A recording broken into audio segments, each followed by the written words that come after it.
Israil adalah malaikat pencabut nyawa dan salah satu malaikat terkemuka setelah Jibril, Mikail dan Israfil.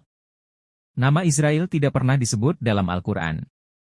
Ia selalu disebut dengan malakal maut atau malaikat maut. Malaikat Israil diberi kemampuan luar biasa oleh Allah hingga barat dan timur dapat dijangkau dengan mudah olehnya. Dalam sebagian riwayat disebutkan ketika Nabi Muhammad Shallallahu Alaihi Wasallam naik ke langit ketiga saat Isra Mi'raj, Nabi melihat ada makhluk yang kaki kanannya di barat dan kaki kirinya ada di timur. Beliau heran dan bertanya kepada Jibril, "Wahai Jibril, siapa makhluk ini?" Lalu malaikat Jibril berkata, "Itu malaikat Israil wahai Rasulullah."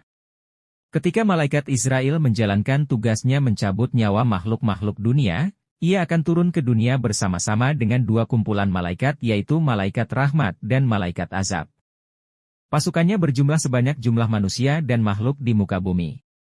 Malaikat maut memiliki wajah 4, satu wajah di muka, satu wajah di kepala, satu di punggung dan satu lagi di telapak kakinya.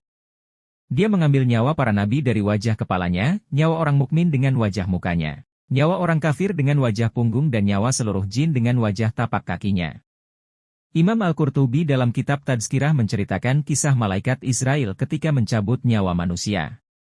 Allah Ta'ala bertanya kepada malaikat maut, padahal Allah Maha Tahu, apakah kamu pernah menangis ketika kamu mencabut nyawa anak cucu Adam? Maka malaikat maut menjawab, aku pernah tertawa, pernah juga menangis, dan pernah juga terkejut dan kaget. Apa yang membuatmu tertawa? Malaikat maut menjawab, ketika aku bersiap-siap untuk mencabut nyawa seseorang. Aku melihatnya berkata kepada pembuat sepatu, buatlah sepatu sebaik mungkin supaya bisa dipakai selama setahun. Aku tertawa karena belum sempat orang tersebut memakai sepatu dia sudah kucabut nyawanya. Allah kemudian bertanya, apa yang membuatmu menangis? Maka malaikat maut menjawab, aku menangis ketika hendak mencabut nyawa seorang wanita hamil di tengah padang pasir yang tandus, dan hendak melahirkan. Maka aku menunggunya sampai bayinya lahir di gurun tersebut. Lantas kucabut nyawa wanita itu sambil menangis karena mendengar tangisan bayi itu karena tidak ada seorang pun yang mengetahui hal itu. Lalu apa yang membuatmu terkejut dan kaget? Malaikat maut menjawab, aku terkejut dan kaget ketika hendak mencabut nyawa salah seorang ulama MU. Aku melihat cahaya terang benderang keluar dari kamarnya, setiap kali aku mendekatinya cahaya itu semakin menyilaukanku seolah ingin mengusirku, lalu kucabut nyawanya disertai cahaya tersebut.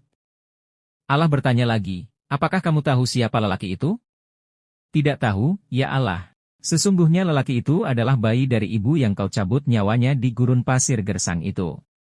Akulah yang menjaganya dan tidak membiarkannya. Subhanallah. Begitulah Allah menunjukkan salah satu kebesarannya. Ilmu dan kuasanya tidak dapat dijangkau oleh siapapun.